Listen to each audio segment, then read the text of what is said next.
All right, here we are. We are back, folks.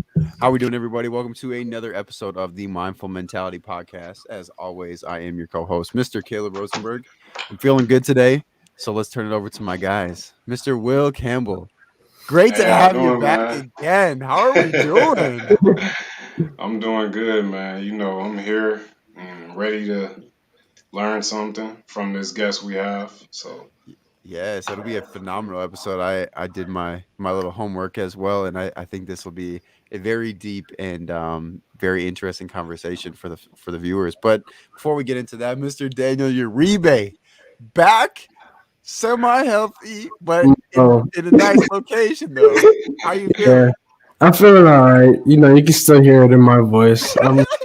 I'm getting better as the days go on, but we're good. We're good. We're feeling healthy, and a new day is a great day. Facts. hmm That is How, facts. how you doing, Caleb? Man, loving life, feeling good. We're about to get out of here. That's on the lowdown. So hmm no, man, life's been good. We've been having a lot of great things happen to us, as you guys know. So been having a lot of great guests. Can't really ask for much more. Good health, great guests, good business.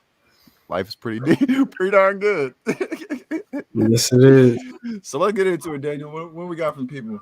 All right. So, without further ado, for those who always tune in, the Mindful Mentality Podcast, our goal is to help 1,000 people improve their mindset by challenging their paradigm to break generational patterns. This podcast is to encourage and help everyone live a truly prosperous lifestyle and to show you the power of writing your own story. If you find any value throughout the show, please help us to get this message to other people looking to improve their mentality by sharing this. And I think, can you guys hear me? No, that was Yeah. my fault. I was on mute. Classic. So, Yeah, we so hear as I you. was saying, Daniel, we have had, as you guys know, we've had some great guests the last few weeks. I mean, season two, just from the get go, has just been phenomenal. So now we're gonna turn the tables a little bit. We're gonna get into some deeper topics. So, Daniel, who do we have the pleasure of speaking with? So today we're speaking with Eddie Nathan. So it's Edie. Edie Nathan. Edie. Please tell us more. Sorry about that. Oh, that's okay. All right. So, can you give the viewers that we have for us today? There's going to be a lot of people who tune in to the podcast afterwards as well when we post to all the platforms. So, can you give the viewers? I know we know a little bit of your background, but can you give them kind of just a brief background, and we'll kind of start from there. You know, I love your whole idea of this podcast. And Thank the reason you. I love it, this mindful mentality, is because if there's nothing that this time, this COVID time has done for us, it's brought us inward. And you know how people talk about, oh man, I'm taking a time out. I'm taking a time out. Well, I've actually turned that phrase around, and I say, why don't you take a time in? And the idea of time in is exactly what your show, I think, is about. Is learning to take a time in with the self. Learning to say, I'm going to take myself on, I'm going to look at the parts of me that I haven't looked at. And this pandemic, if there are any gifts, and that's a lot about like what I talk about, are the gifts that come through crisis, through trauma, Mm. through grief, and that there are unexpected allies whenever you face something that is painful, that's ugly, that's out of the ordinary. Um, we're living in a world where there's a lot of people who are dying. They're dying from COVID. They're dying from racism. They're dying from inequality. They're dying from so many different things. And it's not just the dying death where we no longer exist, kind of, if that's what you think, whatever. That's a whole other conversation. But it's also the death of the soul Yeah. Mhm. and the death of the being and the death of the deathing. And that this is an opportunity to actually be mindful within your mentality and to have that time in so that you can go out and you can be a better self. Mm. Yeah, I love that because the idea I love that concept of instead of kind of taking a step back, you're almost taking a step forward to face on your challenges, and that's something we've touched for the people on our personal experiences. A lot of the things that have happened in the moment you think is, a terrible event, and it might be a terrible event, it might be a tragedy, but in hindsight, there's always something that there is to gain from that, whether it's knowledge, experience, a new opportunity, a new door. So I love that concept to really just reframe your brain to try to look at things in a different perspective. And another thing to touch on that, what she brought out is as far as the crisis we just went through or going through, some people still, um, it brings the best out of you. Like when a human's back is against the wall, it brings that utter nature side out of them. That to where nothing's gonna stop them from accomplishing what they're trying to accomplish. Mm. So we see that a lot in people, and I believe that's just in human nature with anything. So yeah. Yeah, I like that, Will. Yeah, I think that we have an opportunity to be our best selves. And I think the biggest issue has been how do we find our best selves if our best selves have historically been put down, you know? Mm. And and we can talk, culturally, we can talk gender, we can talk sexual desire. We can talk thinking outside of the box in terms of the way that we live. Um, but for me, my theme, and you asked me to talk about what I talk about, and really what I talk about is grief. I talk about loss. I talk about trauma. But if I'm talking about those things, the flip side of each and every one of those pieces is life, is love, is a chance to say, I may not have as much time here as I thought. So, what do I need to do differently? Or who do I want my friends to be? Or am I actually doing the kind of work that I want to be doing? Or do I need to be going back to school? Or do I want to be living the way that I'm living in the place that I'm living in? Or do I want to expand and grow? And do I need to get out of this relationship? Do I need to honor some part of me that I've ignored, that I've pushed down, and that I've been sick with? Because what we know is that when we push down stuff, and it's in our brains, Caleb, you mentioned the brain, and when we don't honor what the brain is kind of telling us, then guess what happens? We start getting sick. We get sick in the gut. Maybe we start using drugs to not because you're an addict, but because you're trying to treat something that has felt haywire within. Hmm. Mm. And Yeah. that's something I just talked to a couple of my friends about a couple weeks ago because I had actually gone through I think it was a span of maybe 2 weeks, just death after death after death, and it was just kind of piled on. But it made me, to your point, it made me realize kind of or more so have a reevaluation of where I'm at in my life. Not to say I haven't accomplished anything, haven't, or I've had the worst life. It's just a reevaluation of am I doing, your words exact, am I doing what I want to be doing? Is this filling me inside? Is this making me happy? Do I truly envision this as the way my life is going? And so again, to your other point of when people are trying to cope with something, you're trying to get through something with anything other than just trying to work it through with your brain, it's very difficult to fully diminish that, if that makes any sense. Like trying to cope with whatever it might be, whether it's a substance, alcohol, XYZ, when you're using that to, again, what you said, when you're using that to deal with something, you're never truly dealing with it. You're just taking the edge off of it. But that root issue is so deep inside your brain, it's always going to be there until you fight that battle. That's right. That's For right. sure. And mention on the time part of things, like the guy from the last podcast, he said, "Well, we only got like 28,000 days to live as a human, or something like that." Yeah, he said So something like that. like time is a crucial thing, like, and that's how I go about life now. Like I feel like if I'm not doing something productive, then I'm wasting time. Like I have that mindset now. So Mhm. yeah. And that is when the brain starts to change. I mean, so I like to explain the brain as kind of like the like your brain, the core of your brain is kind of like an octopus, and then you've got all of these tentacles. And the cool thing about octopi is that if they happen to lose a tentacle, it grows back. Mm. So what we're learning about all of our these tentacles, these neural pathways, that's the kind of the scientific term, but I is that when we start to shift and change, we have an opportunity to grow new neural pathways.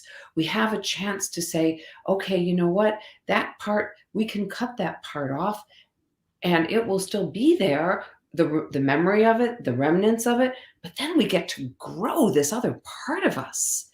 And that's only through, will, as you said. You keep practicing that, you keep doing it. Maybe you have 28,000 days written down somewhere, and it's a constant reminder of the promise you made to yourself. Mm. Hmm. Definitely. Yeah, and that's so critical because that leads to my first question that I had for you is when you get individuals who might be going through a tough time or just where they're at in life, things are getting piled on. It's just things aren't working out in their favor. What is kind of your first avenue? Are you examining someone's brain? Are you examining how they view things? I'm very curious as what's your first step with somebody who comes to you and they're going through it. Ugh. So what I think is that when someone comes in for to process something that's going on with them, that something is holding them hostage. And that they've been living with a hostage taker. Mm. Mhm. Wow. So what is the first stage that an FBI hostage negotiator does? Well, they first actively listen. And so I want to actively listen. I'm not wanting to diagnose. Rather, what's going on inside of me comes from my platform of grief. Mm. And there's two aspects to it. One is, what are you yearning for? I don't want to know the story yet because they don't know me well enough or they should even trust me to tell me that story. Trust has got to be earned. It can't Yeah. just be because I go into some therapist's office and I'm going to vomit my story. And then maybe you didn't like the therapist, or maybe you didn't like the group, or the platform, or the author, or whatever. What do? So save the story. What are you yearning for? Because if there's yearning, there's grief. Mm. Because there's something that's missing. There's something that you're hungry for. And so that is my first kind of question. My second question is, so you walked in here, or not walking in anymore. I speak to people one on one. I do public speaking to crowds when I'm talking about my book, which is about grief, and but all different kinds of grief. So what I say is, when you walk in here, it's a very crowded room. You think it's just you, or to a group of people, you think it's just you, 100 people, 200 people in this room. Every one of you brings at least 5 to 10 more people. We don't have enough seats. So what are they doing? They're sitting on your laps, they're sitting on your head, and they are helping you to either accept or reject different aspects of what's going on. So let's try to think about who those 5 or 10 people or more are Hmm. in your crowded room. Yeah, and I hear that a lot. You are who you surround yourself about around, and that's why I have these two guys now as my friends and business partners because like before it was just not healthy people around me and talking to I don't even talk to those people really anymore. So that's where you start definitely. That's right. That's great. You know? Yeah. Yeah. And I would have to agree because that's something Daniel touches on very frequently. And I think I came into that um, kind of on accident. Daniel was preaching it in my ear, and I was after kind of the success mindset. I wasn't so focused on the mental health aspect. So I kind of accidentally ran into that where I was chasing, success and I was chasing growth in business. So I was surrounding myself with those types of individuals, but without realizing I was really doing it unintentionally to get a healthier mentality because when I look back after I kind of removed myself from that, I've significantly noticed my mood, my thought process, the way I processed information, how many times I would, act out or, be able to control my emotions, all those different things I started to slowly catch on to like, wow, it's almost not anything to do with success. This is like success is like a byproduct of this, where you get the mental stability, the mental health, the personal development, the personal growth, and then success follows that. You know what I mean? That's right. That's right. Definitely. And the crowded room, I love what you said, Will. Like you've made different choices now, but there are some choices that we can't make, like the families we're born into. Okay, and they're part of that crowded room too. Definitely. The moms, the dads, the aunts, the uncles, the grandparents, the siblings. We don't choose them, although there are some people within the world of spirituality who would say you do, and they're your greatest teachers. So that we're not here for that conversation. Perhaps that's another time. But truly, um, the idea here that you do walk in with your influencers, and excuse me, your influencers have so much to do with, yes, with your families, and how those families, however they looked, and whoever raised you, and your teachers, and the ones who really made a difference, and the ones who made a difference because of what they didn't do. Mm. Hmm. Yeah, that's true. and I like that you touched on the family thing. I'm from South Side Chicago area, so I have a lot of crazy things going around family wise. So I had to like take myself away from that and start learning new things because I think information is the biggest part of why these people do these certain things. They don't. It's a lack of information inside the community. So I'm looking definitely to basically learn the things and teach the people who want to know. But if you don't want to know, like I'm not gonna waste my time. Definitely, for sure. Oh man, like, okay, so I'm a Chi-town girl. I'm from Chicago too, just so you know. So I know Chicago really well. And the first 7 years of my life, I was on the south side of Chicago. So I know the south side of Chicago. Okay. Hmm. Yeah. And that's a whole other story, which I won't go into, nor will I bore you. But it was all I can say is that moving to the northern suburbs was culture shock for me. That's all I'm going to Mm. say. Wow. Wow. Yeah, it's a lot better on the north side. And it Yes, depends on what yes, you. yes, yes, and um, I would say safer.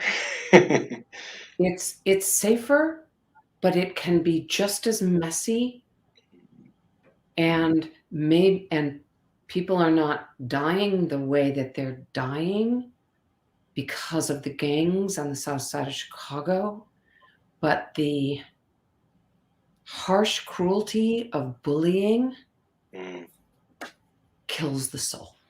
right. Yeah, true that. Definitely. I get what you're saying about that. And that's what I experienced on the north side of Chicago that I didn't experience on the south side of Chicago. Mm. That's crazy. Yeah. Wow. And so you want to talk about, when we talk about grief, we can talk about all of those moments that forever changed your life. For me, it might have been moving from the south side of Chicago to the northern suburbs, and then everything that followed. Okay, for you it might have been, I got out of the south side of Chicago and I decided that I needed to reframe my whole being. you know um Will, for you it might have been, hey, you know what, I'm here in Florida and this is great, and I made a move. So and it sounds like, Caleb, you're on the move. So it's like all of you are making moves, and who knows what frames those moves. But grief, we have what I call the big G's and the little G's, and those little G's are the little things, you know um the little, and it sounds funny, but like, for a woman, maybe a bad hair day, Mm, or could be a little G. But also a little G could be getting a bad grade and then feeling like you're judged because of it. But the way that it is handled is so bad that you walk around feeling smaller. And if those little G's build and build and build, it becomes a big G. And the big G are those, the death of a loved one is massive, the loss of a home, um, not living on the streets, not having food. Those are big G's. Having mental health issues and not being able to get help. Those are big G's. Hmm. Losing a limb, being sick. Those are potentially big G's. mhm, And another big G that I am also talking about, because and I have to say, this is the first time I'm bringing this into a, a podcast, is sexual grief. And that when you don't feel good about the self, and you've got moments throughout your life where you feel less than, it can then also affect the way that you interact in relationships, and can affect the way that you work, and how you feel about yourself in that way affects your sexuality, affects your sense of who you are, and your mhm. ability to love. Hmm. Yeah, Jeez. yeah, I definitely see that. And I see this in a lot of people as well. Like as far as like the things that they went through as a child, and that thing, it builds up, like you said, from little G's to a big G. Like I could say that for myself as well. Like I went through a lot of things, and like it was just point of times where like I was the most angry I ever been when I got older because of all the things I went through in my past childhood, and it took a while for me to get over those things. But once I started, like, I had my first child, and I started getting connected spirituality with things, like I was able to deal with those things a lot better. Definitely. Hmm. Yeah. Yeah, that definitely makes sense. Because it's the same thing when it comes to habits or trying to think of better concepts, but even just breaking down habits, it's not necessarily making one big change. It's making these small little incremental changes that will eventually lead up to this big change. Granted, it can be positive or negative on that spectrum as well, but it's the same concept of it's little things that keep building up, like you guys have mentioned, that is going to create eventually. Maybe it's at 1 year, maybe it's 5 years, maybe it's 20 years down the line.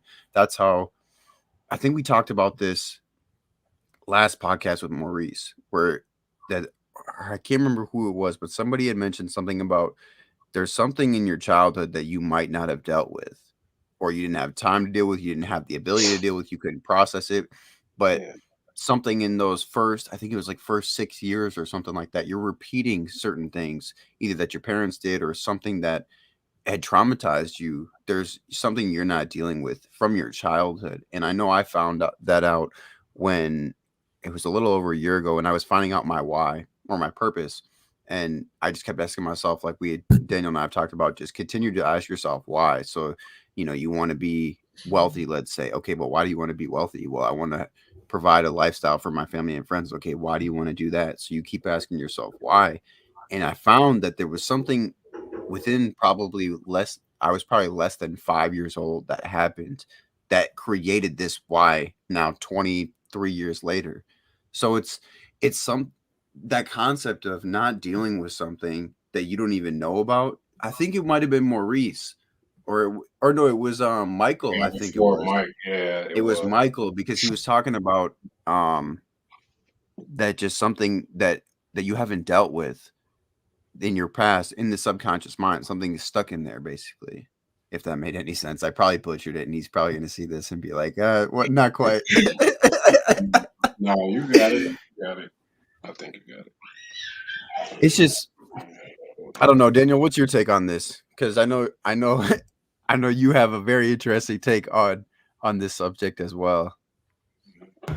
My bad. Give me a second, bro. I'm No I'm worries. actually I'm actually a little bit taking care of something real quick. No, you're good. No worries. Um so back to what we were talking about. So as far as I want to hear your guys' perspective on just around the table when it comes to being in that position where you haven't dealt with something. I know a lot of us have come to terms with something that happened in our past that we've had to deal with later down in life as an adult. But how would you guide somebody through that process? Because there's things that could have happened that are in your subconscious so far down that you don't even recognize that that's happening. So how does somebody go about finding that out if there's a reason that they do certain things the way that they do, or they react to certain things the way that they do? You know what I mean? Sure. Yeah. You know, everyone is different. So what works Mm, for one person doesn't work for another, right? I say that grief is like your fingerprint. No one has the same fingerprint. The way that you deal with grief is going to be different. The way that you deal with memories, if you have them, is going to be different than the next person, right? But on the other hand, it's also really curious that um, when we don't remember, sometimes it is our brains that protect us from the memory because the memory is too painful mm, and the brain can't. The brain just said no, we're not going to let you remember that. However, if you, let's say, have anxiety, okay, and you feel anxiety every time, I don't know, every time you eat macaroni. I'm giving something that's pretty benign, and the yeah. reason that I'm giving something benign is because if you know, I don't want anyone in your audience to be triggered. And so there's a really good chance that most people have not been triggered by macaroni. Yeah. Now, that's not to say, and if this is for anybody out there who has been, I'm sorry. I'm just trying to find something benign. But let's say something happened with macaroni, like you're eating macaroni and it got stuck in your throat and you started to gag and you then maybe you couldn't breathe and you got really scared, and it wasn't until, I don't know, the neighbor down the street heard something, like, broke through the door and helped you, and that piece of macaroni popped out. And it's very possible that the family decided, instead of talking about it, that we're just going to keep it quiet. We're not going to talk about it. We're going to act as if everything is fine. Nothing Mm, happened. You're cool, Jewel. Fine. But every time you see macaroni, sweat begins to just go down your back, or your mouth goes dry, or your hands start to shake a little bit, and you don't know why. mm, Yeah, That's kind of like a tell. And it's like, okay, there's something in your memory. There's something that happened that you're not remembering. And we may never be able to retrieve the memory, but we can help, and I can help you when someone, even in a group setting, we can work this through so that you begin to say, okay, well, what is it? What do I experience? Well, I feel like I'm gagging, or I feel like I catch my breath, which is also common when someone has an anxiety attack, right? When you are so anxious, all you want to do is either vomit or laugh or collapse. I mean, it's kind of like sometimes even all three at the same time in a high anxiety. And it's not funny, but it's almost sometimes like sometimes people who are looking at something tragic, they start to laugh, only it's a response that's happening in the brain because laughter and tears are very, very close together. Those are pretty intense emotions. So anyway, there's this sense of, oh my God, I feel like I can't catch my breath. And so we start to just, even if there are one or two, what images come up for you, to trust those images, even if they don't make sense, even if they have nothing to do with the macaroni story. The other thing is, if you've got a relationship with the people who raised you, some people do, some people don't, you could go back to the people who raised you and say, was there anything that happened that maybe the family kept quiet, or maybe the family just like didn't want to talk about that, but that happened, or that I saw? And because I keep getting this anxiety, or because I keep feeling uneasy, or I keep feeling like and maybe they even say, every time I see macaroni, I start to get anxious, and then the story kind of comes out. But if there's no story to be told, or the family doesn't remember, or you are not aligned with your family, then we just deal with the power of the anxiety itself. And anxiety, the thing about anxiety and really a lot of emotions is, when you hold the anxiety in, you hide it, it gets bigger. And usually behind anxiety is anger. So if you can dispel some of the anger, you can also release some of the anxiety. Yeah. So what I often want people to do is start to get in touch with their anger. And anger can be far more elusive than anxiety. Mm. Yeah. Wow. And yeah, that's like, if I'm not gonna speak too much about my family, but there's a lot of things that went on in my family that are like a lot of crazy things, and it's not really talked about. It got swept under the rug and things like that. So like, and things even I hear like something happened to me when I was 1 year old, but I can't even remember it. But like, I deal with stuff better if somebody tells me later now, because of I know who I am, and I know my spirituality. Like, nothing can affect me now when someone brings that to me. And to touch on another thing, like how you say it's like the macaroni thing.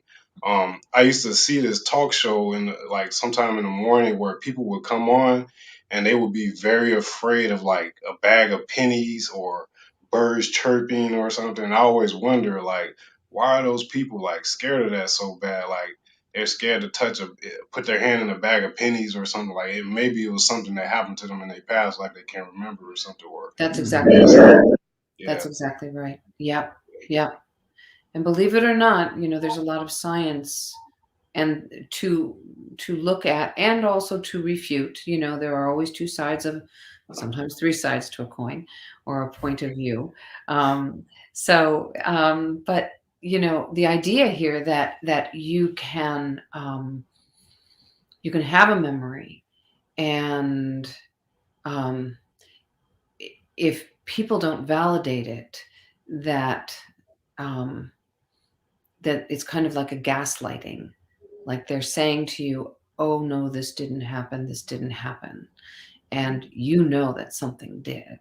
hmm, You can't put your finger on it.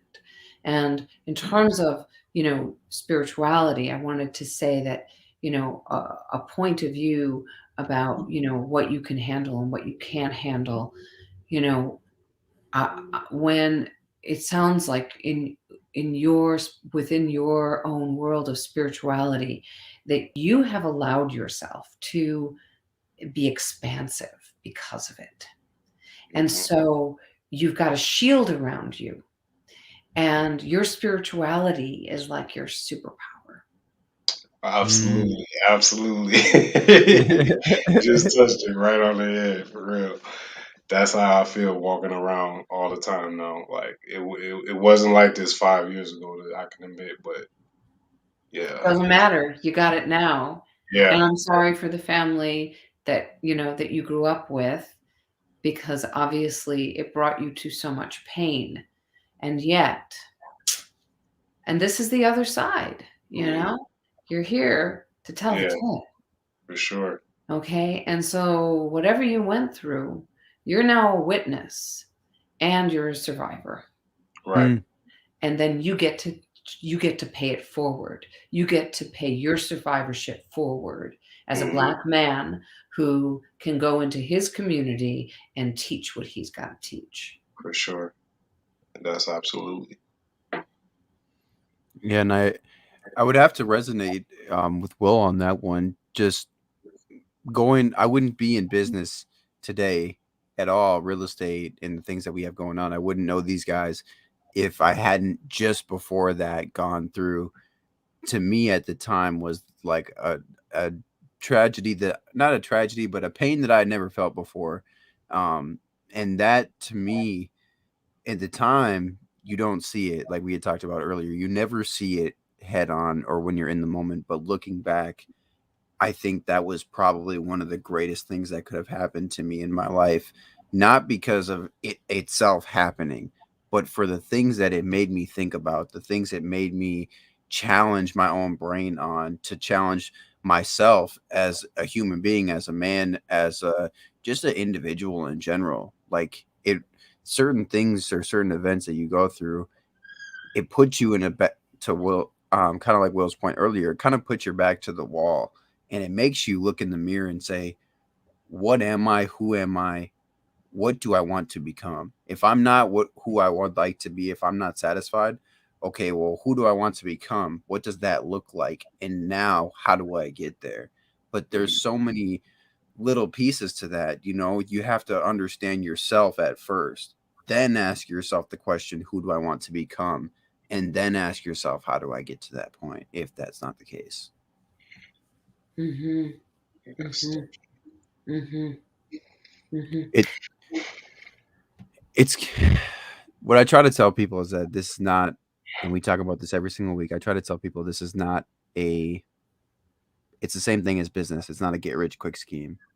We're not in this industry. We're not in this field to preach to you, I can help you get a perfectly well, healthy mindset, positive mindset in 6 months.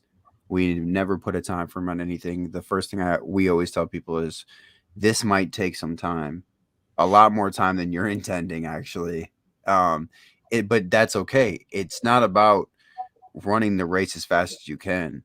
It's about finishing the race and continuing to run the marathon, because we're not running a sprint, we're running a marathon at the end of the day. This change in your mentality, your mindset is a lifelong journey. It is not a once in the moment type of thing. And the reason I bring this up to you, to our audience every single week, is because I want to, even if you don't hear me on episode or week 1, you don't hear Daniel say it on week 2, you don't hear Will say it on week 7, you might hear one of us say it on week 24, and then boom, it gets to you. So that constant repetition, you're going to know us for telling you these things. And so I just wanted to slip that in there, because I just think that this is the perfect transition to really flip back to, because this is your specialty, is guiding people through those times. Yeah, um and I love how you talked about the marathon, because the marathon runners, they reach the finish line, and you know what they do next? They train for the next marathon, right? And Hmm. they think to themselves, how am I going to beat that time? mhm. So it is a never-ending quest.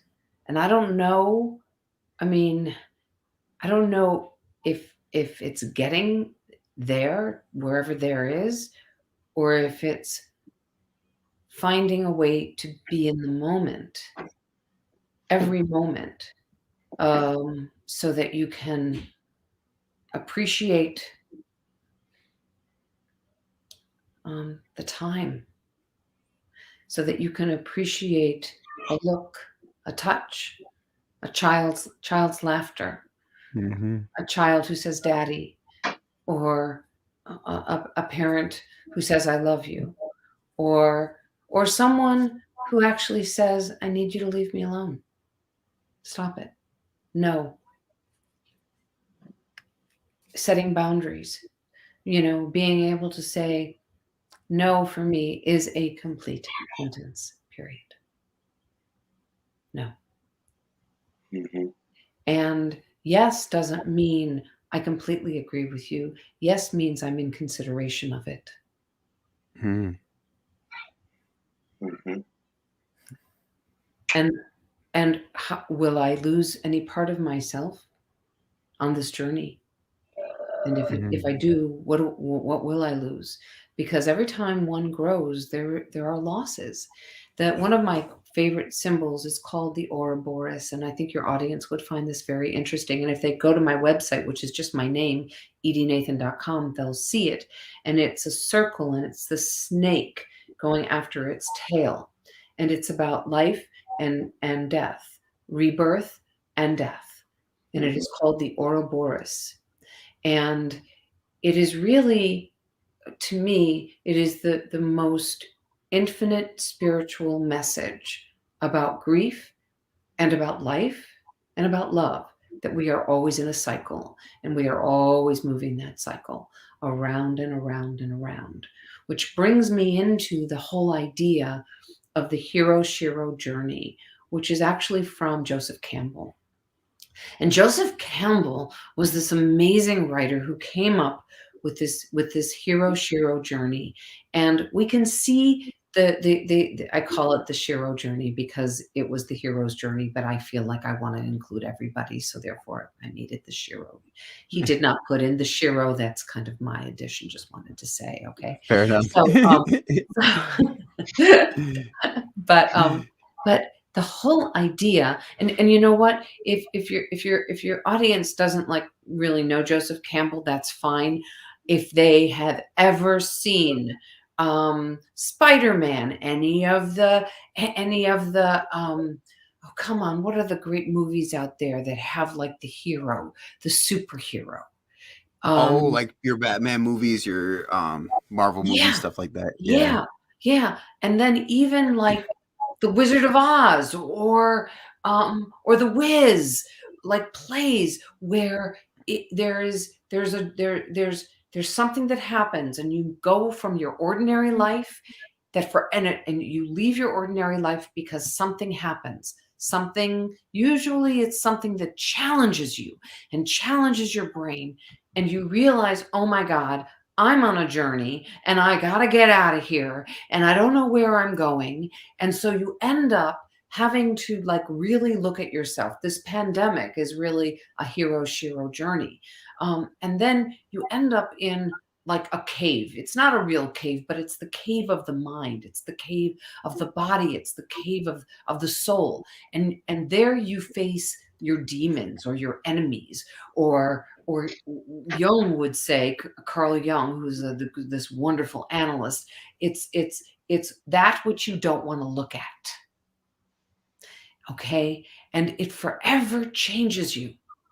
It forever, ever changes you. And it is unbelievable. And there you are, you're like in the fight for your life in this cave. Okay? You're really in a fight. And then like you come out of the cave and you go, oh, okay, now I wonder who my friends are. I wonder who my allies are. Who are these folks? Because my allies, it's not like I'm going to get rid of them, but I need to know who they are. Sun Tzu said, I keep my friends close, but I keep my enemies closer. Why? Because it's always good to know where the threats are. It's always good to know where the threats lie. And for growth and for shifting and changing, that's important. Whoever those enemies are, everybody's got theirs. And our social world has our enemies right now as well. And they've always been there. And then we come out and we are really forever changed. And we go through all of these kinds of tasks and we go back into a new ordinary. But we're forever changed. So we look the same, we walk the same, we talk the same, we all look the same, and yet we are different. And there are people who say, well, wait a minute, hold on, like You're not the same person. Where'd you go? Oh, yes, I am. Look at me. And no, I'm not. Spiritual rebirth. Yes. Mm-hmm. So talk about spiritual rebirth. Actually, there's a wonderful site called Assist, ACISTE, which is about spiritual transformative experiences. And it is about near-death experiences. I work very closely with them. I speak with them. I speak at their conferences because it is about grief, and it is about the turnover of the self, and how we change, and how we must grieve the passing of parts of us, that Ouroboros, that life cycle, so that we can be reborn. And we are constantly reborn, whether it is through faith, or it is through our relationship with God, or our relationship with our lovers, or our partners, or our children, or our teachers. And the hero Shiro journey is constant. It's not like, oh, I'm going to go through this once and I'm done. Because if that were the case, then we wouldn't continue to be growing.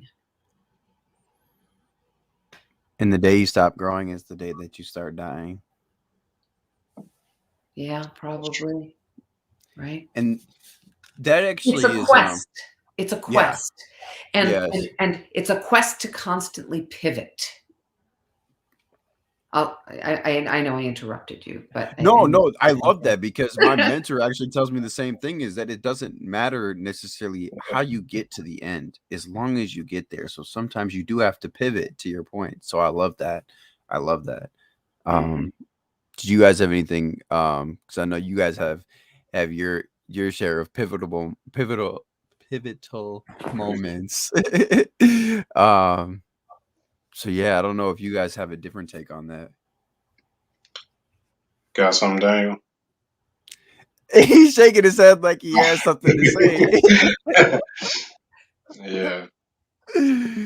But I like that segue, because you have a saying, that's daring to live, and I love that saying. And I want you to touch on it, but just to give the viewers kind of our brief initial insight, is that idea of daring to live. We tell people that you're going to have to face some battles, or quote unquote, like Daniel says, quote unquote, your inner demons that you might not necessarily like. You might not like the person you see in the mirror at first. You might not like certain things you went through. You might not like certain qualities, but daring to take this journey is going to be the most life-changing experience that you will do for yourself, is just challenging yourself to take this journey.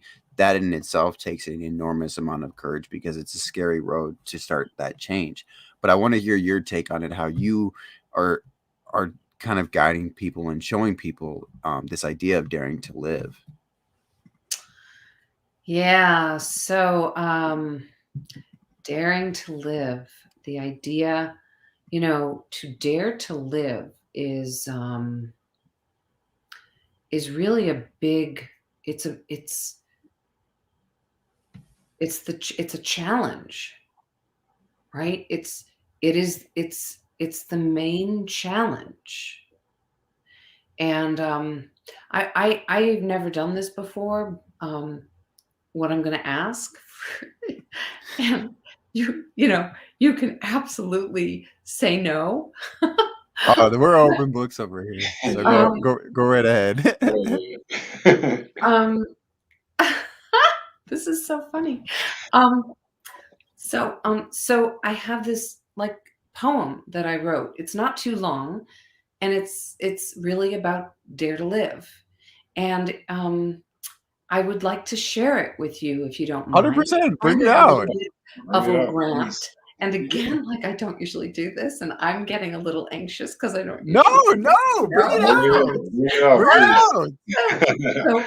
So I hope you'll bear with me. And if I were in the room with you, you'd completely see me turning all colors of red. So anyway, so here we go. Okay. So So here it is. It's called Dare to Live. In a daring kind of mood, Brene Brown says dare to lead. Is it also dare to be me? Who is me in the dare to be? Do you dare to express as a way to press on? Do you dare to speak the truth even when it's rude and comes out kind of crude? In an unrehearsed kind of way? Do you ever strike, hit to hurt the one who hurt you? And when you do, how do you do it? With daring and duty, with pulsing pride, with creative calling out? Or do you dare to keep it inside and hide the worst part of you as I dance with the best parts of you? Does daring silence cure the pain when doing the dare to be me dance? Shadows of silence become the work of the shadow, hiding behind almost imperceptible taunting, teasing, needing a break from being broken and seeing others' brokenness. Do you dare to show the breakup inside, the tumult, the yearning, the grief? Grief meets shadow, shadow bows, curious. Engage? Oh no. The dare to be me is in flight and must flee. Shadow asks, do you dare to see me, be you with me, tangle with my darkness? The dance to be me dares to dance with the shadowy figures lurking beneath the infinite quiet, luring you into its cave-like structure, darkness with not a promise of light. A dare to find light, a dare to engage with the infinite warrior who lives within. Without steel armor or knives or swords or guns, the infinite warrior exhumes fear, feral cries to leap into its power.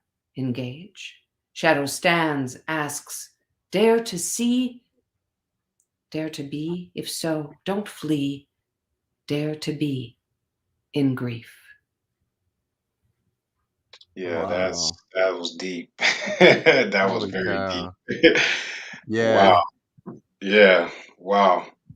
So I get the whole thing. Like, it's challenge yourself. Like the shadow thing you kept mentioning. Like it's basically daring yourself to be the best person you could be.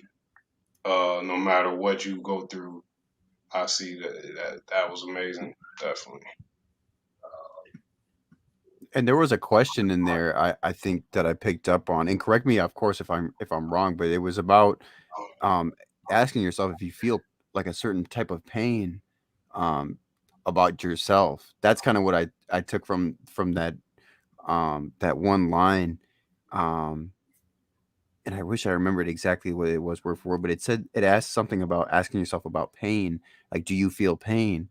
And I Mm-hmm. felt that what I resonated with that so much was because there had been times where, again, back to what we were saying earlier, is like looking in the mirror and realizing that there's things about myself, characteristics, qualities, traits, habits that I had that didn't make me feel comfortable, didn't things I wasn't comfortable with, things I didn't like, things that caused me some type of pain, and Right. asking myself that was the one way for me to realize these are the things. So, because you have to be able to realize those things in order to be able to change them or to improve them at some Totally. point in time, you know. But I Absolutely. love that. I mean, there's so much to unpack there. So I mean, go ahead, go. The floor is open. Just there's a lot to unpack there. Yeah, it is. It was a lot. That was deep It was though. very deep. Oh my gosh. I was sitting here like it like wow. Yeah, Really? Yeah, I yeah, loved I it. like that. I Personally, like I loved it. It really hit me, and I think it's because we've all gone through a certain process of our own of finding ourselves, finding what we truly want in this life. But for a lot of people, that isn't necessarily the case. They haven't had that gracious opportunity to find their true self. And another No, and thing. Oh there's yeah. grief, Hmm. period. I see the world. I think you asked me a question earlier on, like how do you help people? Well, I see pain through the lens of grief. I see that when we aren't who we want to be, that there's grief. I mean,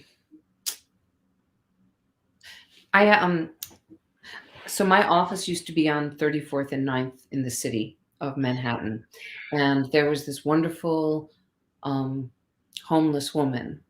She didn't speak, and she was an artist, and I would speak with her all of the time, and um, though she wouldn't speak, I have a phone that has like a stylus, and she would write me notes on my phone so that I knew what she was saying. And um, and one day, so I finished writing my book, and when I say that I had a relationship with her, I mean I really had a relationship with her. Like she would write to me on my phone and tell me that she wanted like pens and some art paper, and I would go to Michael's and I would pick it up and I would bring it to her, and then she'd fold it up, and then the next time I'd see her, she'd show me what I had, what she had drawn. I mean, it was that kind of a relationship, and she's kind of disappeared since the pandemic, and it brings up a lot of grief for me. But when I finished my book, It's Grief, I went to her and I said, I want to show you my book. And it was the first time ever she said, thank you. Wow. And I was like, huh? And I realized like that was such a big deal for her to be able to say to me, thank you. And I never heard her voice again. But I must say that it is finding the humanity in our lives that Hmm. can help us, I think, with spirituality, with grief, with yearning, with feeling how we land on our feet, that we must have contact, that we must remember that we are speaking to another human, whoever they happen to be, whether they are homeless on the street or they are the president of whatever.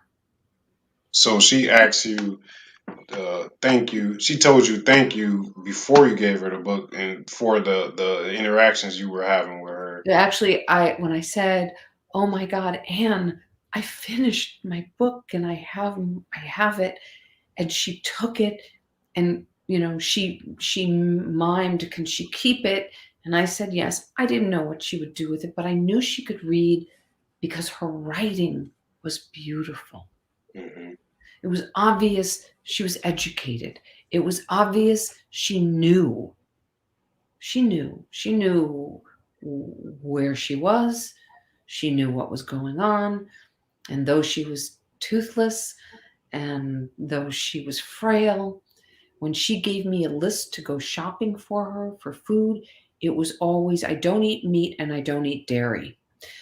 Homeless. Wow. No. Um, and the people in the hood in my neighborhood would really take care of her, and they did. And she was kind and soft and gentle. And yeah, when I gave her the book, it was the first and only time I heard her voice. And she said, thank you. Wow. Wow. And so I think if there's anything to your listeners, it is about contact. It is about not going it alone. Whether you're an introvert or you're an extrovert, you don't have to go it alone. And you can ask for help. And if you're scared, you can say, hey, I can't do this by myself right now. And if you have no one, and I'm not even going to assume, people might have phones, but they may not have computers.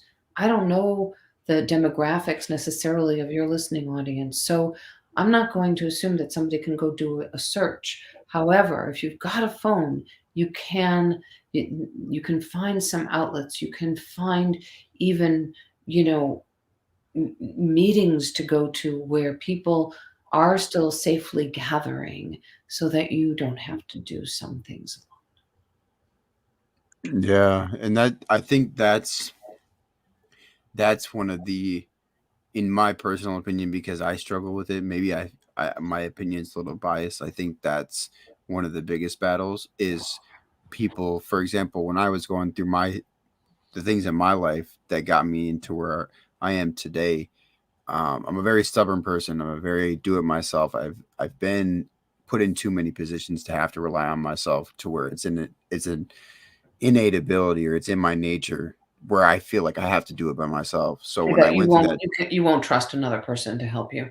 right, and it's kind of one of those things, but it was I've dealt with that and I've started to get better at asking for help in little ways because it's not like you can just go from, good to great overnight. And so, but I bring that up because um that being my biggest issue, I realized that there's no way that I could be the only one feeling this way. And that for me is a big driver for the podcast because of the feedback we've gotten from not only friends, but just people we've never spoken to, never heard anything from. They would message Daniel on Instagram or Facebook and say, "Hey, I'm really liking the podcast. Like you guys, last week's episode really got me through what I need to get through."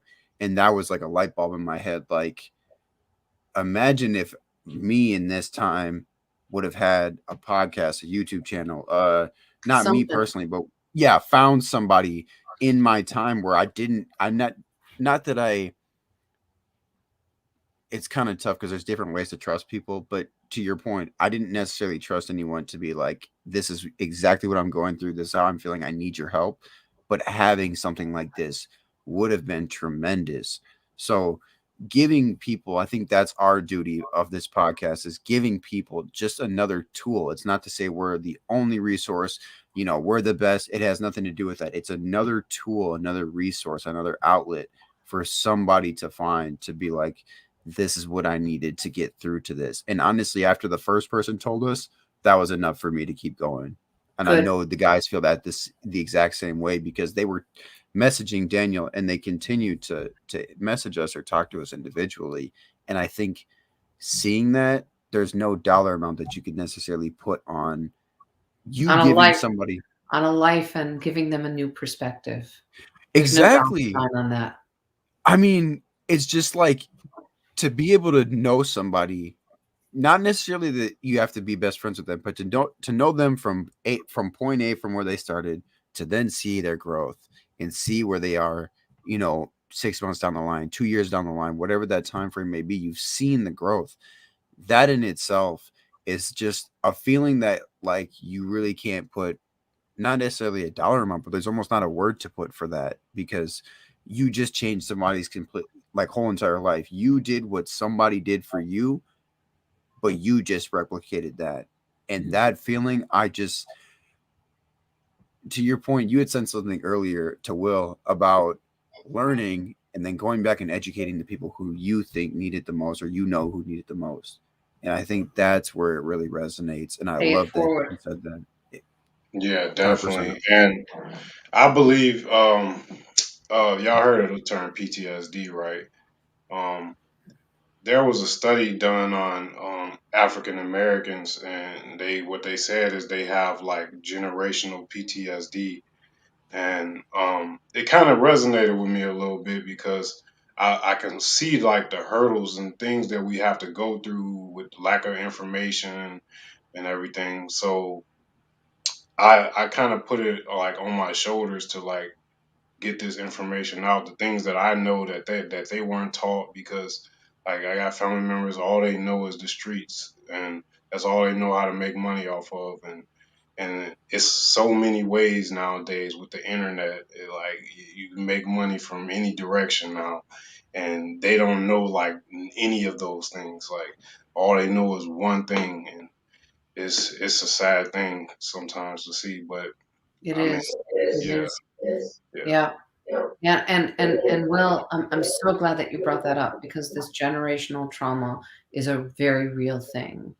And something that I was going to say earlier, and I lost it, and now it came back because of what you just said, which is if when a mother is pregnant, there is trauma around her, there can be what is called in utero trauma, where the infant inside the mom's belly can also experience the trauma if the mother's blood pressure goes up, if things go on around her or she has certain feelings, or she is being hurt or beaten, it can certainly affect the baby, not only mentally, but emotionally as well. I definitely believe that. That's yeah, That's that intense. It's intense stuff. hmm Yes. for sure. Yeah. And this generational PTSD, it, it it's actually a show unto itself. Yeah, they This did a study on like some mice, and when the mice, like they did it on the parents of the mice, like you just mentioned, like the parents, and then when the parents would get to a certain area, like something happened they did something to the mice to scare the mice, and when the mice had baby, those mice would go to that same area and they would stop and get scared, like it was crazy, like then they that's didn't right. have no That's right. experience. Yeah, That's so. right.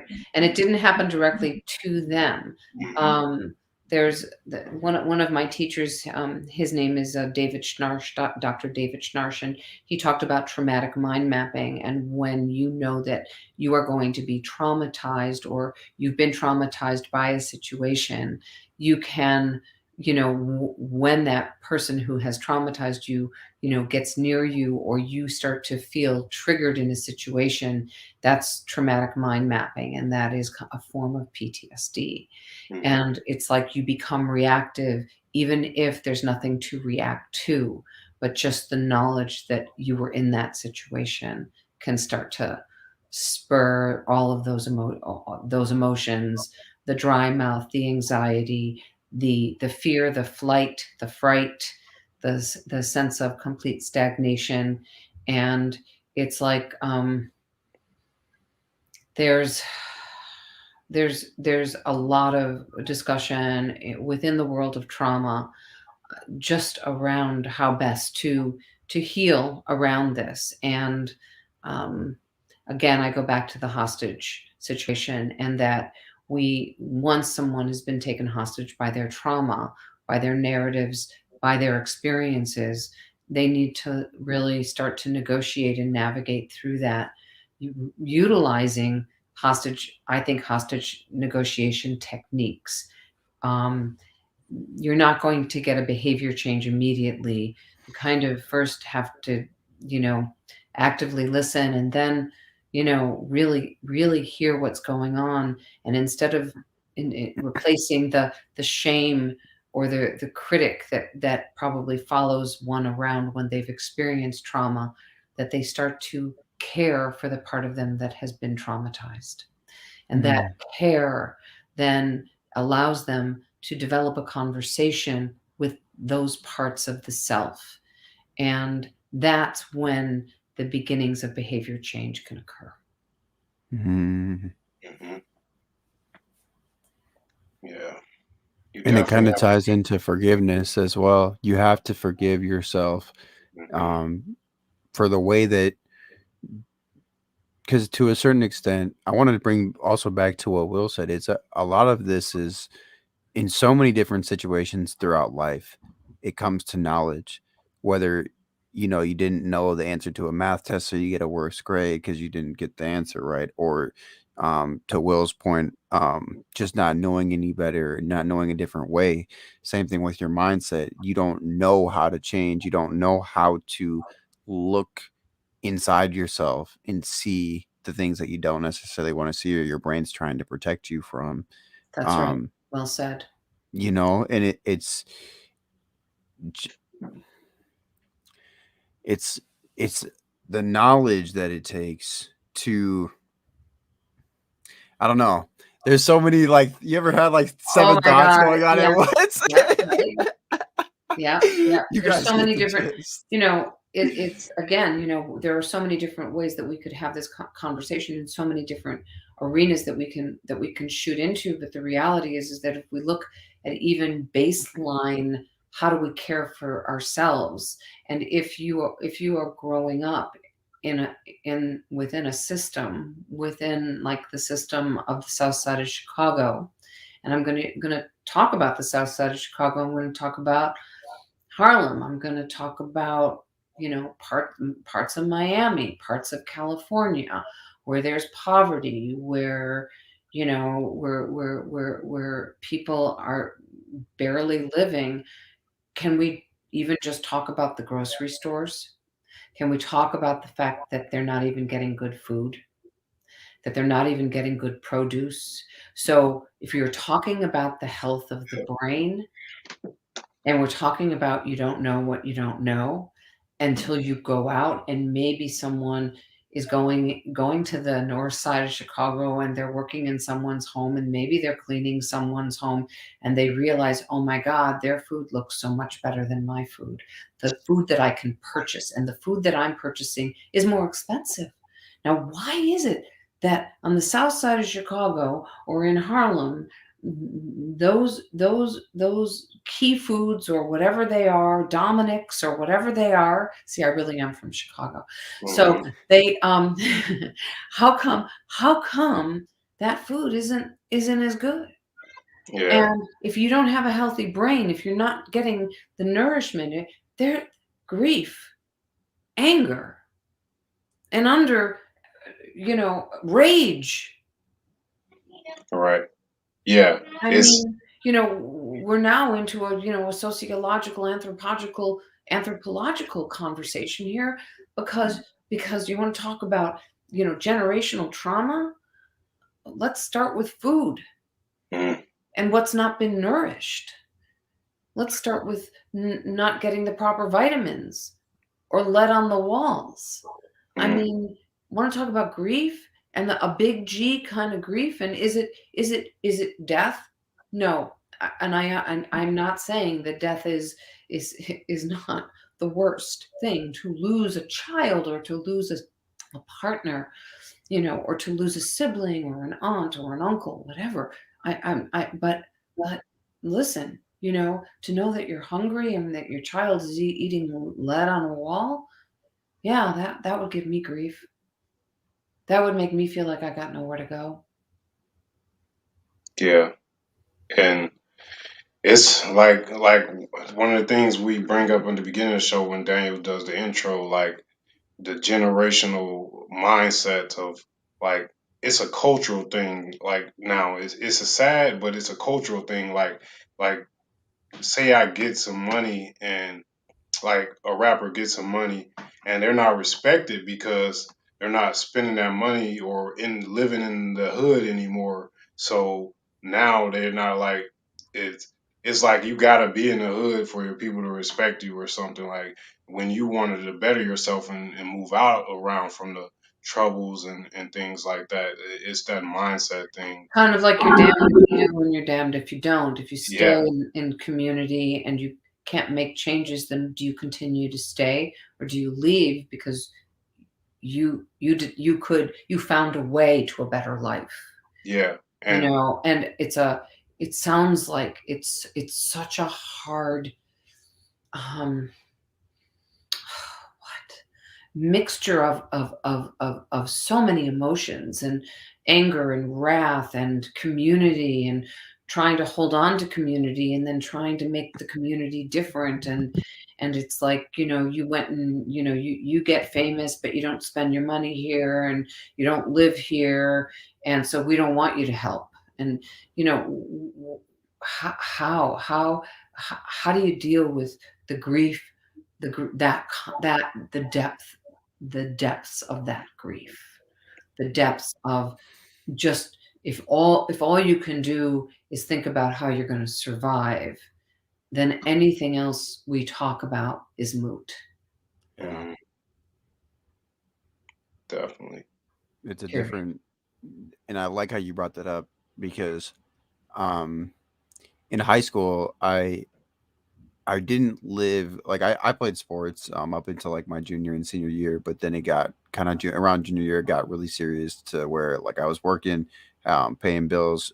There was just days I was skipping school to go to work, and so um, that was all I knew. And at the time, I only knew how to go to work and not really focus on school. So what I would try to explain to my teachers is, while I'm here between these four walls, this means nothing to me. So you talking to me about college, about all these other things, that's going in one year out the other because all I can think about is I have to be at work by 3 o'clock. And so to your point, when you're when you're ingrained in a certain mindset, when you've been around certain environments, when you've been conditioned to this certain type of lifestyle, or especially if you're living off of a survival mindset every single day, it's hard for you to process anything that has nothing to do with your survival. Or That's not that it doesn't necessarily have anything to do with it directly, but to you, you don't perceive it being like, okay, this is affecting my survival or my safety right now. For prime example, the things that we talk about with the mental positivity, personal development, telling that to somebody who's been in a survival mindset every single day of their life honestly doesn't mean, not that it doesn't mean anything, but it's hard to get that to break through to where you actually have to somehow show them that there's first more opportunity other than what they see, because in their mind all they see is this same thing that they've seen around sure. them. Yeah, And that, I think, back to the to just the forgiveness of yourself and just the ability to know that, like, we're put in certain, like you had said, and I think Will says this all the time, you can't control the cards that you're dealt, but you have to play them. So if we can be the tool to show people that there's a different route, a different option, a different opportunity out there, and then they can then take that next step, I think that's where you can really start to create monumental change when it comes to, again, breaking those generational patterns. Because these people, regardless whether people like to admit it or not, the lower income communities in general, regardless of color, are not, in this world today, the world is not set up to have them break their generational patterns, to have a positive mentality. It's driven to create this circle of life to where you keep going around and around and around, and everybody just goes on their merry way. But the issue with that is that you don't have a design system to help people out. You have resources, there are resources, but the system, the foundational piece itself, is not set up for people to break these generational patterns. And I think that's where we're kind of getting to right now, is that any lower income community, it's much more difficult to create monumental, long lasting change because there's that's right. so much that you have to unpack. That's right. touch You on know, that. To touch on that, there was this experiment done on Vice TV. They had a bunch of kids line up for it was like a marathon or a race, and the guy stood in the back and asked them like questions for them to step forward. So it was multi different races of kids, and he asked them questions like, "Did you live in a fatherless household, or did you have to do this when you were younger, or that when you were younger?"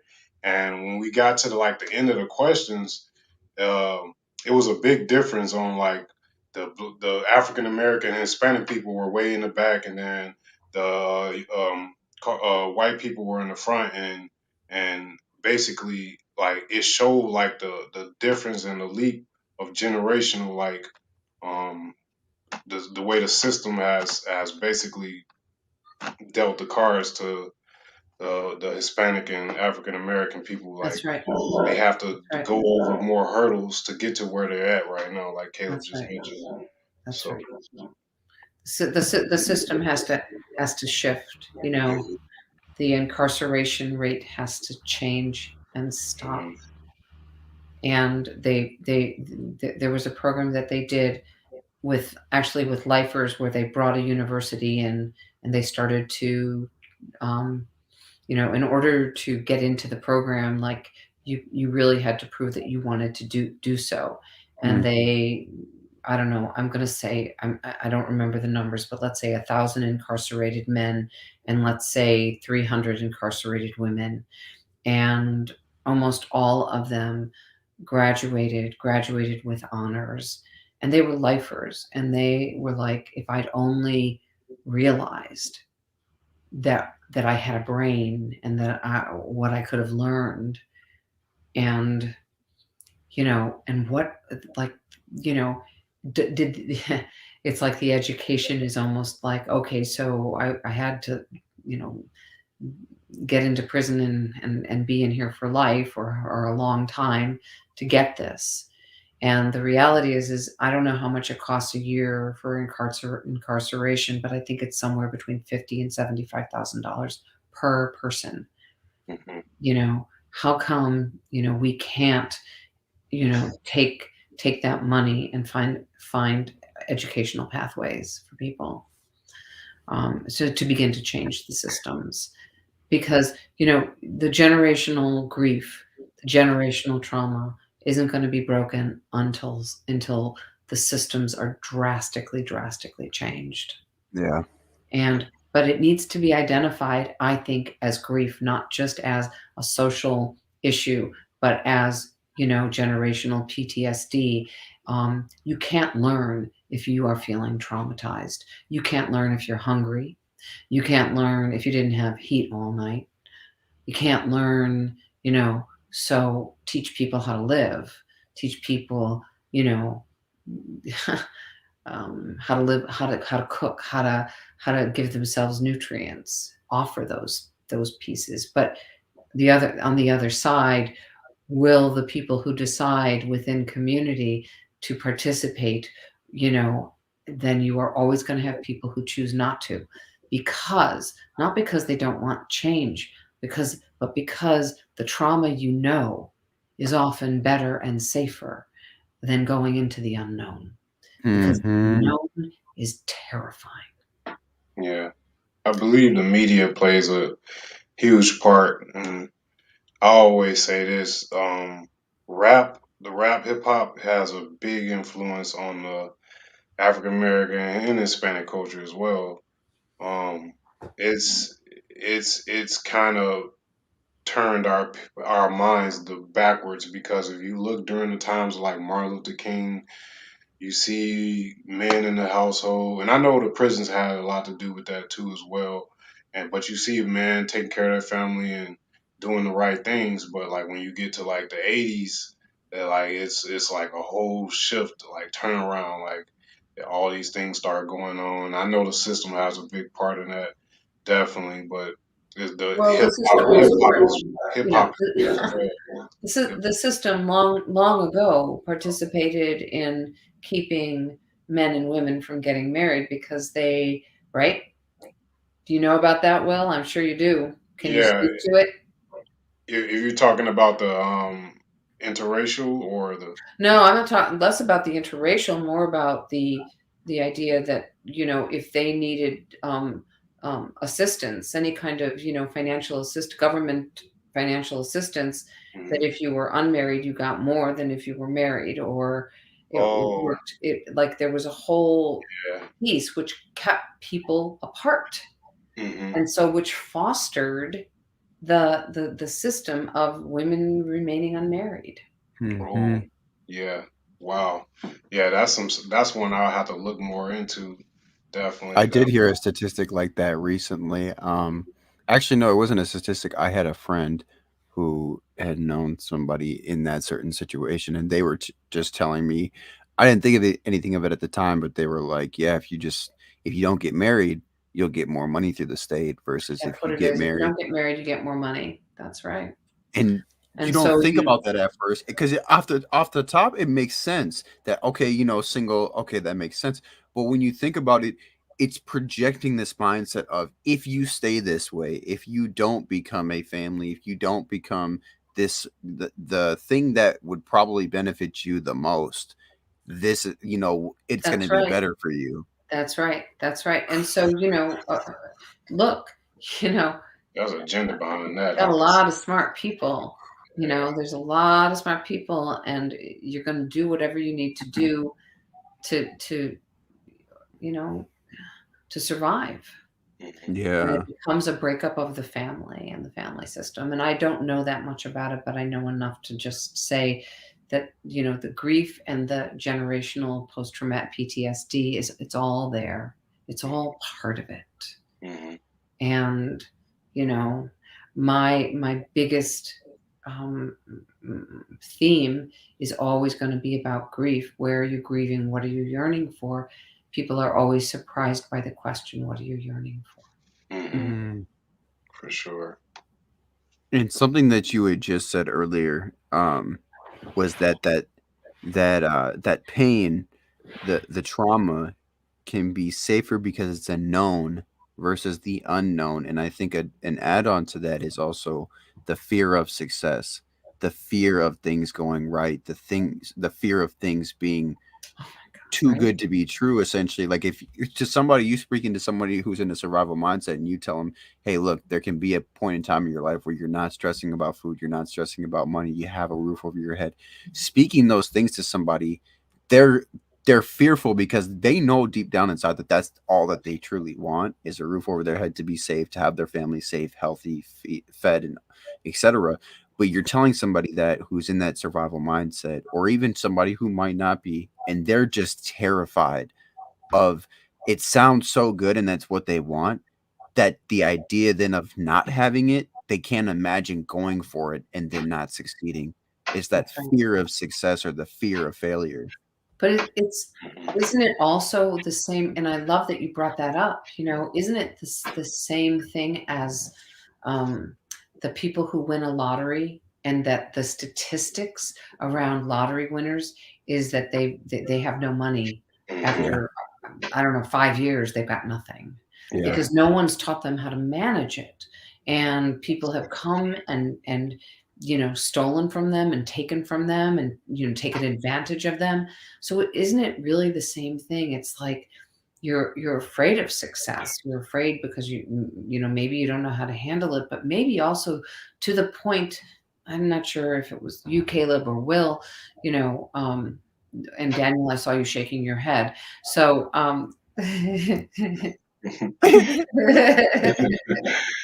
so the idea that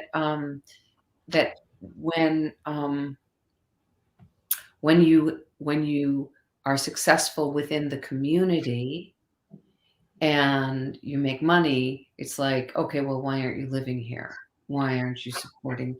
And the kind of the schism between the person who doesn't make it in the community and the people who do, and the few who break out, and the what is it called? It's like um, it's a bias. Mm, Hmm. It's like a bias it is within the community that creates um, definitely biased. an internal racism. Mm, yeah, I get that. Definitely, I get that. Yeah, and then you start to hate your own people for it. Yeah. Yeah, or you don't want to be aligned because it's like, well, I got out. How come they can't get out? And maybe there's judgment on both sides. And based on this conversation, it seems so. Yeah. At least in your experiences, right? We only have, the three of you and me, this white Caucasian woman here. So, But that is fair, though. I think that ties into a lot of situations where, you know we get into this mindset of, if I can do it, why can't you? And it's yeah. easier said than done. I understand. We Well, understand that. yes, yeah. It's and it's it.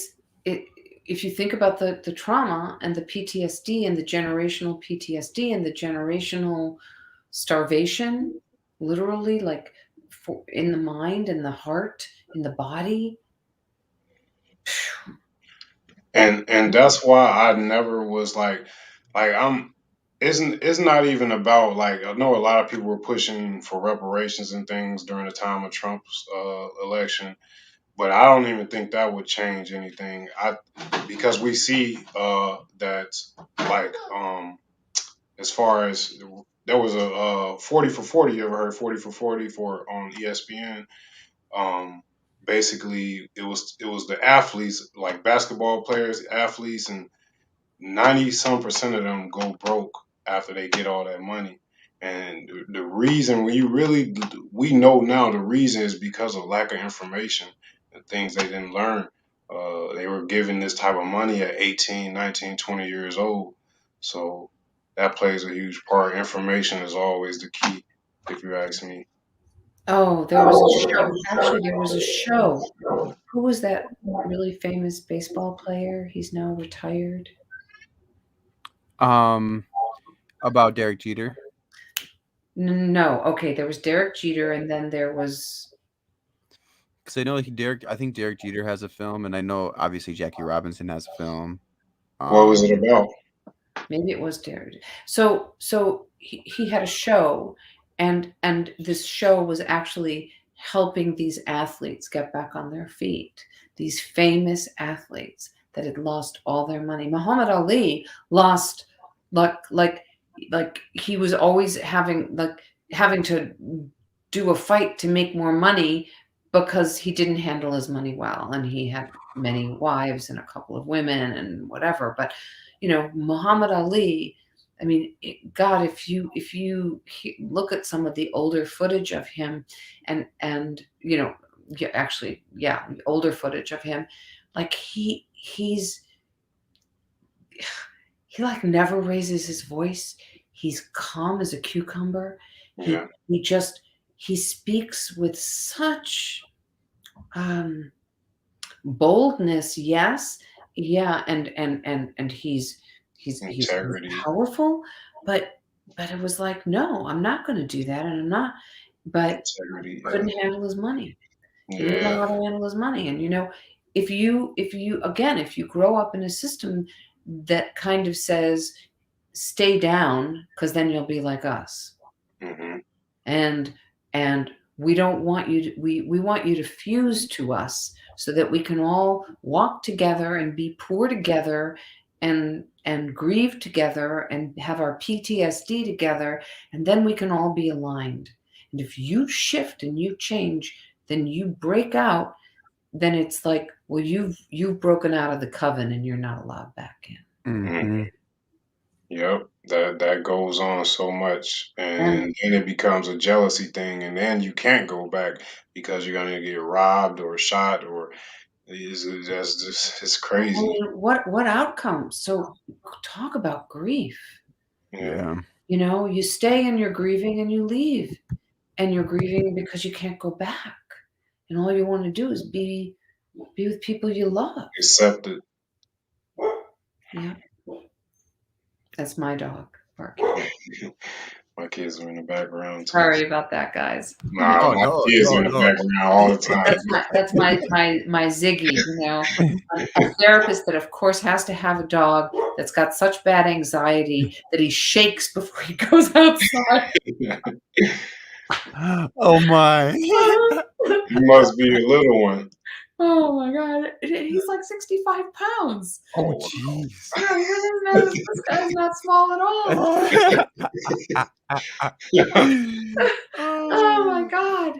Man. It's hilarious. It's really funny. So there I am. I'm sitting with him and talking with him and telling him to calm himself down. If I could only just tell him to put his forefinger and his thumb together and breathe and just try to feel your fingerprints. And that is actually a wonderful technique for anxiety. Just put your fingertips together, breathe, and then as you breathe in, you say to yourself, I am. And as you breathe out, you say calm. And as you breathe in, you say, I am. And as you breathe out, you say, calm. And if you feel during that anxiety attack that you can't breathe, because a lot of times people say, I can't breathe, I'm having an anxiety attack, I don't know what I'm going to do. Number one, if they couldn't breathe, they'd be dead. So that's the first thing. Okay, well, you look like you're alive, even though you feel like you're dying. But the other thing I want you to do is actually take in a breath and hold it. Because if you weren't breathing, you wouldn't be able to hold your breath. Definitely. That's true. So that's a technique for anybody who's listening. I love that. And I know that our viewers would benefit greatly from just the techniques, the skills, the knowledge that you bring. So where can people find you at? Where can they connect with you? Obviously, we have your links and we'll put them in the show description, but Cool. where can people find you? Sure. So they can find me on my website, which is my name, edynathan.com, EDYNATHAN.com. And also, I write on Psychology Today. So all they have to do in their phone, if they've got a phone, is put in Psychology Today and my name, and they'll find a whole slew of articles on grief, on sex, on life, on COVID. And I also write on Medium. These are all free. Doesn't cost you a thing, okay? And if your readers sign up for give me their email and just contact me, I will send them a part of the book, and I will also send them a journal that is good for 1 month. They can use it actually all the time, but it's like a monthly journal, and it's called Notes to Self, Mm. which We might is have to. going to be published soon. But Okay. and my book, they can also find my book on Amazon, and that's It's Grief, Mhm. the Dance of Self-Discovery Through Trauma and Loss. And you have another one coming out, to I my have another one understanding. coming out, and hopefully like 2023, and it's called Sexual Grief. Okay. And it is really about how the pain and memories of sexual trauma ambush you and are powered by sexual grief, Mm. because it's a topic we don't talk about.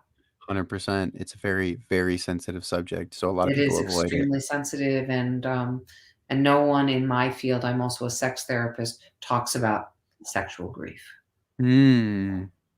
It is, yeah, it's kind of cool to be able to start to have that conversation now. Yeah, and we will definitely have to. I know we covered a small Yeah, minuscule a of what whole we could have slew of covered things, today. huh? Yeah, so Yeah, to we'll the moon definitely and have back. you on. Yeah, and we would love to have you back on the podcast in the future as well. And and that would definitely be a great topic to discuss, to get our viewers to be more comfortable discussing, or just having a place where people can share, information if they feel comfortable, or just Totally, looking for an outlet, and different totally, resources. absolutely, We don't want to hold anything back, and hold back the potential from somebody being able to be healed or benefited in some way, shape, or form. So thank you completely. for that. I really appreciate your openness. We have not met before, but but it didn't feel that way, and so I so appreciate just being able to have this very free, open conversation. And it was great meeting you, Caleb, and Daniel and Will. Just thank you so much. Thank you. I mean, we couldn't thank you enough for just sharing your knowledge and your experience, and just your resources with our viewers and us as well. As we know, and we tell people all the time, we're learning as you guys are learning as well. This isn't, me, Daniel, and Will just figured out the magic key. We're just, bringing people on. We're all in this together. It's everybody. We might be at different parts of our journey, but we're all leveling up together. We're all getting better every We day. all So, are. That's exactly right. And I learned from you, and um, you know, it's like, as I say to people, now you're part of my crowded room hmm that's fair. That is Yes, fair. sure. in a very good way. Yes, and Yeah, vice versa. So thank yeah. you so much. Thank Guys, do you you. guys have anything else that you wanted to kick off tonight with? Um, Um, go ahead. yeah, my last thought is: do you have any books that you can leave our readers or our listeners with? Besides Besides yours. yours. Besides Definitely her besides yours, book, of It's course. Grief. Yep, we'll have that link in the description. Mhm. Okay, so I'm sorry. So the question was, do I have any books that I can recommend other than It's Yeah. Great? Yeah. So there's a wonderful book by Bessel van der Kolk, Kolk, called The Body Keeps the Score. Mm, It is a very important book. Um, and I highly, highly recommend it. Okay. Um, and if your readers want more suggestions on books, I think that there are so many books out there. Please contact me. Don't be afraid. I am very available. The way I am in life is the way that I was here. I'm pretty chatty. People have to shut me off. and shut me down, tell me to be quiet. Also, if anybody wants a copy of the poem, I'm happy to send it. Yeah, so sometimes, PTSD or certain kinds of traumas are different, and there would be different books. But I would say that Bessel van der Kolk's book on The Body Keeps the Score is one of the best. Yeah, I definitely wouldn't mind your own, definitely. Yeah, I might need a Yeah. we'll connect on email though. Of course, I know you and Daniel have been conversing, so we'll make sure that we connect as well. But again, I just want to say thank you so much for coming on today. We greatly appreciate just you spending now. We're at an hour and 40 minutes, so I know we're a little bit long today, but we appreciate you spending your time with us. I know time is valuable. We value everybody's time as greatly as we can. So thank you for just showing up today and blessing us with the opportunity to speak with you. Thank you. Thank you all. Thank you for being a teacher to me. Thank you. Yeah. All right. So, folks, as always, we love you guys. Thank you so much for tuning in, and keep sharing your recommendations, your guest recommendations, topics, any questions you guys have. Just like we have said before many times, that we're going to keep saying it. Don't hesitate to reach out. Don't hesitate to give us recommendations. We're doing this for you guys. So the best way that we can do that and to better assist you guys is to get recommendations of what you guys want to hear, who you want us to talk to, and just things of that nature. Just give us feedback, and share with your friends and family. Again, our goal is 1,000 people, but we're not going to stop there. So with that being said, we are, somebody said, Daniel, get a haircut. Okay. So, but that's all we got for you guys. We are going to go do another episode probably in about an hour. So if you guys want to catch that, we'll be live on YouTube at 7 p.m. Central. So thanks guys much, and we'll see you then.